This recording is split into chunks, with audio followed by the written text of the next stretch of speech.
Hi good morning friends, this is the 13 unit of midwifery chapter 47। तो आज का topic है ट्यूबरक्लोसिस ड्यूरिंग प्रेगनेंसी।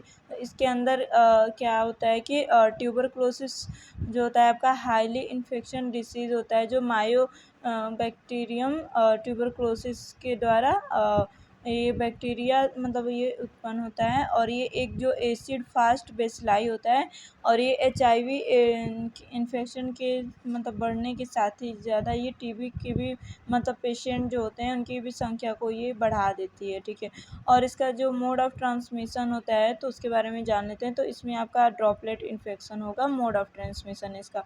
और रिस्क फैक्टर क्या होगा इसका, माल न्यूट्रिशन होगा, और लो सोशियो एंड इकोनॉमिक स्टेटस होगा, और बहुत ज़्यादा भीड़ भाड़ वाली जगह होगा, और मतलब टोबैको और मतलब अल्कोहल का भी जो यूज़ करता है उससे भी हो सकता है। और HIV इन्फेक्शन की मतलब जहाँ मौजूदगी होगा वहाँ पे भी होगा। इसके क्लिनिकल मैनिफेस्टेशन की बात करें तो इसमें आपको हल्का सा फीवर होगा, माइल्ड फीवर होगा, और वेट लॉस होगा, और कफ होगा, और फैटिज होगा, और नाइट स्वेट हो सकता है आपको, और चेस्ट पेन होगा।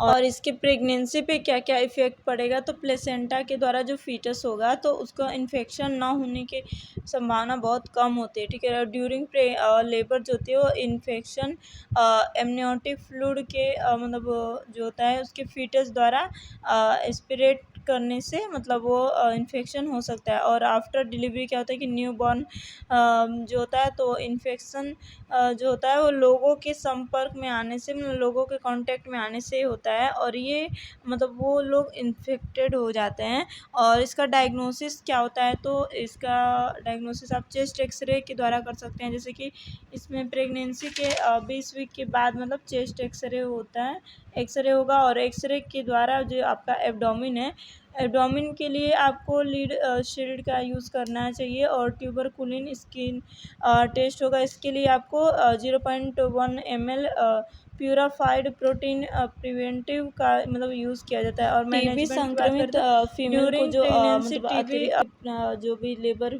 से पहले मतलब केयर प्रदान करना है, ठीक है। और जो फीमेल है तो उसको बहुत सारी अतिरिक्त कैलोरी, विटामिन्स और मिनरल्स लेने के लिए एडवाइस देना है, ठीक है। और एंटीबैक्टीरियम क्यूलर ड्रग्स देना है, जैसे कि आपका हो गया आइसोनाइज्ड हो गया, और एथेम्ब्यूटॉल होगा, और पायरिनेजेडमाइन हो गया, और रिफेम्पिसिन हो गया, और इसको मतलब ओरली देना है। और ड्यूरिंग प्रेगनेंसी जो है आपका स्ट्रेप्टोमाइसिन नहीं देना है। और जो न्यूबॉर्न का केयर कैसे करते हैं, तो उसमें आपका अगर माँ है तो वो एक्टिव TB से मतलब बहुत ज़्यादा ग्रसित हैं, तो उन्हें क्या करना है कि न्यूबॉर्न को 3 मंथ तक बेबी को INH द्वारा मतलब ट्रीटमेंट कराना है। और यदि अगर माँ एंटी ट्यूबरक्लोसिस ड्रग्स ले रही है तो ब्रेस्ट फीडिंग का कोई भी मतलब उसको कराने में दिक्कत नहीं है, ठीक है। और लेकिन यदि अगर मतलब मदर है तो उसमें एक्टिवलेस यानी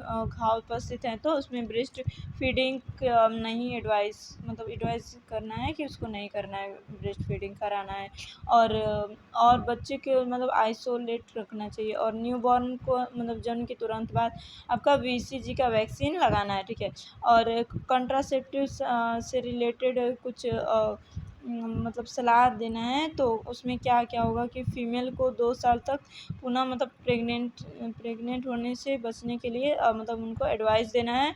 और यदि फीमेल है तो उसमें रिफेम्पिसिन ले रही है तो इस कंडीशन में आपको हार्मोनल गोलियां ना लेने के लिए सलाह देनी है, ठीक है। और बैरियर कॉन्ट्रासेप्टिव का यूज़ करना है, ठीक है।